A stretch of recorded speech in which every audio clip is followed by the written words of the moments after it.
दोस्तों, आज की कहानी है सासू माँ आपके घुटनों में दर्द है तो आप डॉक्टर के पास चले जाइए, मेरे से मालिश नहीं होगी। दोस्तों, कहानी शुरू करने से पहले अगर आपने चैनल को सब्सक्राइब नहीं किया हो तो कर दीजिए ताकि आपके पास पहुंच सके हर नया वीडियो।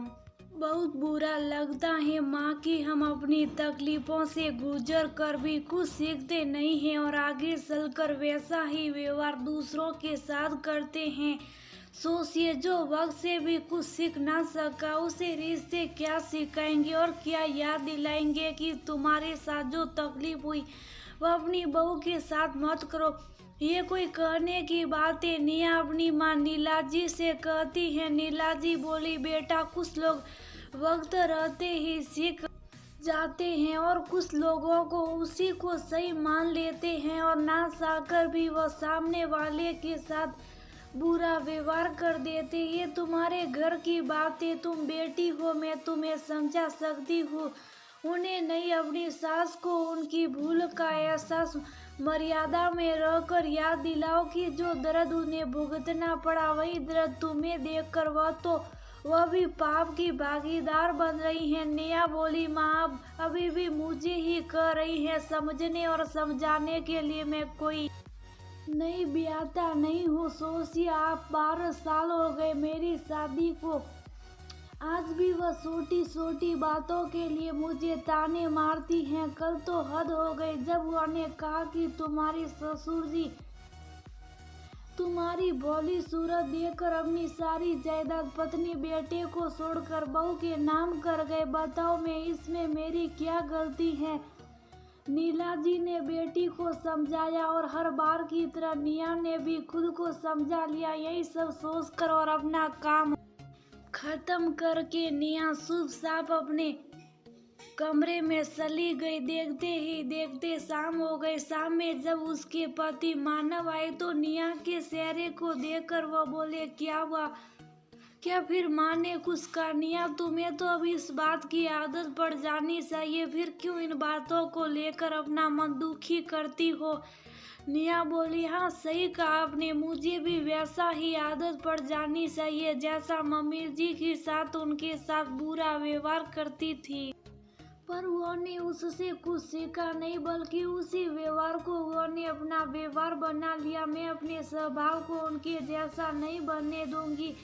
मैं नहीं चाहती कल को मेरी बहू अपने घर आए तो उसे मैं इन्हीं परेशानियों से गुजरना पड़े। फिर निया ने सारी बात बताई। करीब एक हफ्ते बाद निया के साथ जयंती जी ने निया से कहा, बहू, मेरे पैरों में थोड़ा दर्द है। मैंने काम वाली से कहा तो उसने तेल लगाने से मना कर दिया। तुम भी तो बैठी ही रहती हो तो तुम ही मुझे तेल लगा दो या फिर मैं अपनी बेटी रूपा को बुला लेती हूँ और किसी डॉक्टर से दिखा लेती हूँ। निया मुस्कुराई और बोली, मम्मी जी, आपको क्या लगता है काम वाली ने आपको तेल क्यों नहीं लगाया? ऐसा नहीं है कि उसके पास वक्त नहीं होगा, पर आप उसे इंसान नहीं गुलाम समझती हैं। वो मजबूरी में ये काम कर रही है, वरना उसका भी अपना एक आत्म सम्मान है। अगर आप उसके साथ अच्छा व्यवहार करें तो वह वक्त निकाल कर भी आपको तेल लगा देती। और जहाँ तक डॉक्टर से दिखाने की बात है तो मैं ऐसे भी आपके लिए बुरी हूँ,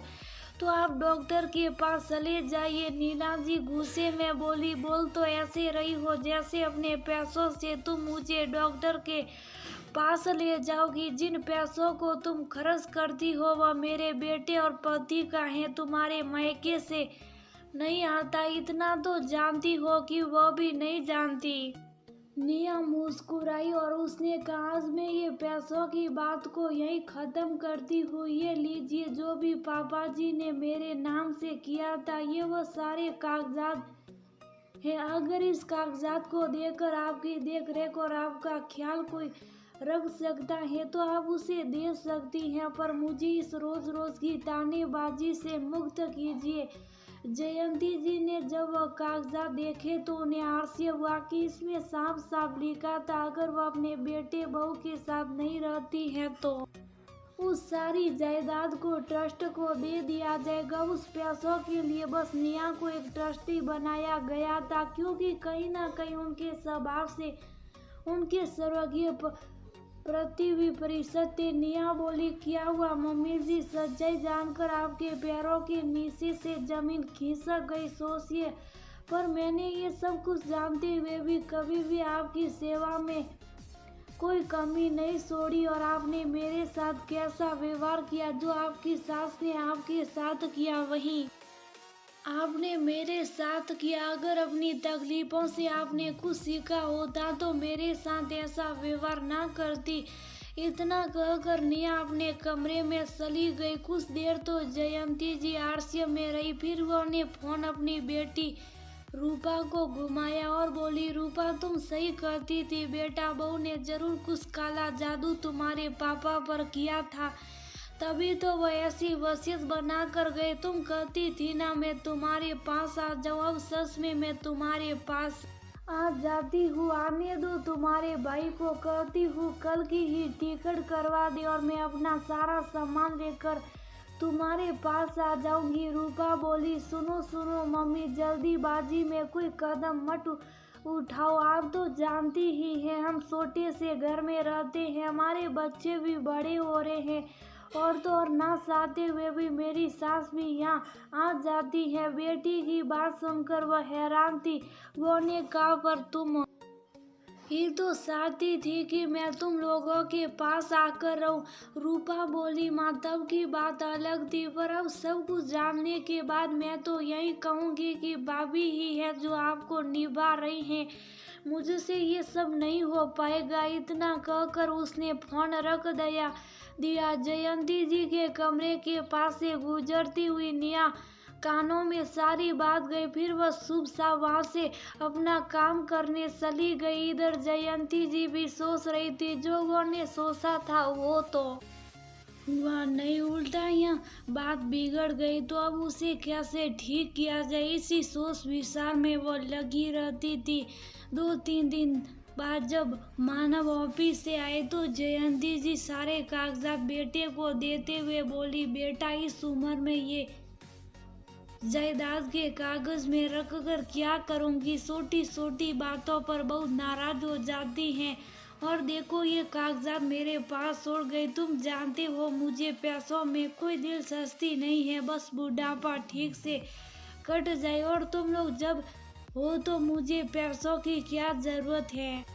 मानव बोले, माँ आपको याद है आपके और दादी के बीच में जब भी कुछ होता था पापा साफ साफ कहते थे कि मर्दों को औरतों की बातों से दूर रखो। मैं भी यही कहता हूँ, इस सब चीज़ों से मुझे दूर रखिए और बैठकर अपनी बहू से साफ साफ बात कर लीजिए, ताकि रोज रोज की कहासुनी बंद हो जाए, क्योंकि मुझे भी ये सब पसंद नहीं आता। और ये कागज पापा ने निया को दिया था, तो आप उससे बात कीजिए। जयंती जी बोली, पहले बेटा है या बहू, जब तुम भी अपनी जिम्मेदारी से पल्ला झाड़ रहे हो तो मैं किसकी ओर देखूंगी? मानव बोला, माँ आपकी परेशानी इस घर में मैं नहीं, आपकी बहू है, मेरे साथ तो आपका रिश्ता ठीक ही है, पर आपकी बहू के साथ आपका व्यवहार कैसा है ये आप भी जानती हैं। इतना कहकर मानव वहां से चले गए। थोड़ी देर बाद निया साई लेकर जयंती जी के पास आई और बोली, क्या हुआ मम्मी जी? हर तरफ जब रास्ता बंद हो गया तब आप क्या सोच रही हैं? वह बोली, क्या कहना चाहती हो खुलकर बोलो। निया बोली, कहने सुनने को बसा क्या, मैंने तो आपको पूरे कागजात दे दिए, और आप जो आज तक अपनी बेटी के बहकावे में आकर मुझे इतना कुछ सुनाती थी, उसने भी आपको अपने पास रखने से इनकार कर दिया। जयंती जी आरसीए में निया की ओर देखी और बोली, क्या तुम मेरी बातें सुन सुन कर सुनती हो बहू? ये अच्छी आदत नहीं है। निया बोली, मम्मी जी ये जरूरी तो नहीं कि हर सास बहू का रिश्ता खराब ही हो, हम क्यों उनमें अपनी गिनती करवाए जिसके बारे में लोग कहकर शर्मिंदा होते हैं।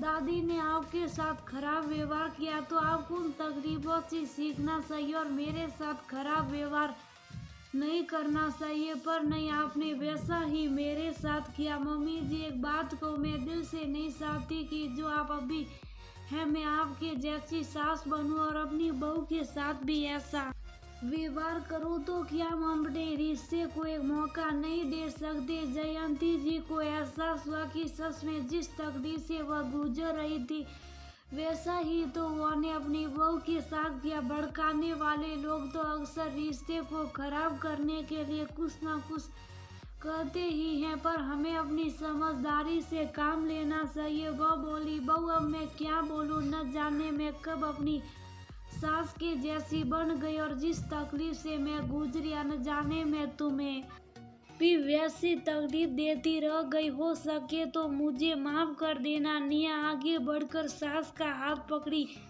और बोली, मम्मी जी मुझसे माफी मत मांगिए, आप मेरी माँ सम्मानिए। बस हम दोनों मिलकर कोशिश करेंगे और आपके और अपने मन से उन कड़वी यादों को निकाल देंगे। आप मेरी अध्यापिका बनिए और मुझे एक अच्छी सास बनने के लिए तैयार कीजिए, ताकि जब आपके पोते की बहू आए तो हम दोनों की अपनी प्रेरणा माने। क्या कहती हैं आपसे आज से शुरुआत करें? इतना कहते ही जयंती जी ने बहू को गले से लगा लिया। दूर खड़ा मानव सब कुछ सुन रहा था और ठंडी सांसें लेकर ईश्वर और अपने स्वर्गीय पिता को धन्यवाद बोला। सच कहते थे पापा, इन औरतों को जानना और सही रास्ते पर लाना बहुत मुश्किल है। ईश्वर आपका बहुत बहुत आभार जो आपने मेरी माँ और पत्नी दोनों को सद्बुद्धि दी और मेरे घर में अब सही शांति हो। अब जब कभी जयंती जी नाराजगी में कुछ कड़वी बातें निया से बोलती तो निया बोलती, याद रखिए मम्मी जी, जब आपके पोते की बहू आएगी और मुझसे नाराज होगी तो मैं उसका जिम्मेदार आपको ठहराऊंगी। नीला जी कहती, बहू मेरे पोते का नाम ले लेकर तुम मुझे ताने देने लगी हो, मत भूलो अभी तुम बहू हो, सास नहीं। फिर निया और नीला जी दोनों हंसने लगती। दोस्तों, जिस रिश्ते से हमें तकलीफ मिले उससे भी हमें कुछ सीखना चाहिए कि जब हम वैसा ही रिश्ता किसी और से बनाते हैं तो वैसी ही तकलीफ हमारी वजह से सामने वाले को ना हो। फिर हर रिश्ते में खट्टी मीठी बातें होती, बस अपनी भूल से ही सीखने वाले को समझदार कहते हैं।